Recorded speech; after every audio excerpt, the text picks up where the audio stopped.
திமுக தமிழ் மாநில காங்கிரசுக்கு எதிரானது அல்ல என்று அக்கட்சியின் செய்தி தொடர்பாளர் TKS இளங்கோவன் தெரிவித்துள்ளார். இது தொடர்பாக தந்தி டிவிக்கு பேட்டியளித்துள்ள அவர், கூட்டணிக்கு தமிழ் மாநில காங்கிரஸ் வருவதை காங்கிரஸ் எதிர்க்கவில்லை என்றால் திமுகவுக்கு எந்த ஆட்சேபனையும் இல்லை என்றும் அவர் குறிப்பிட்டுள்ளார். அவர்கள் பேச வரவில்லை. தமாகவுக்கு எதிராக இல்லை திமுக. காங்கிரஸ் கொள்கை ரீதியாக திமுகவுக்கு எதிரான கொள்கை உள்ள கட்சியில், அந்த கட்சியிலே காங்கிரசிலே ஏற்பட்ட பிளவின் காரணமாக அவர்கள் உருவாகி இருக்கிறார்களே தவிர கொள்கை ரீதியான கருத்து மோதல் திமுகவுக்கும் தமாகவுக்கும் கிடையாது. ஆனால் தமாகவும் காங்கிரசும் இதில் ஒத்து போனால் எங்களுக்கு ஒன்றும் பிரச்சனை இல்லை. தமாக திமுக கூட்டணிக்கு வந்தால் அது வரவேற்கக்கூடிய நிலைமையில திமுக இருக்கிறது.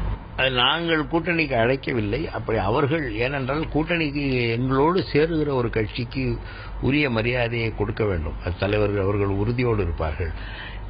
அடுத்தவர்களுடைய போராட்டத்திலே குளிர்காய நினைக்க மாட்டார்.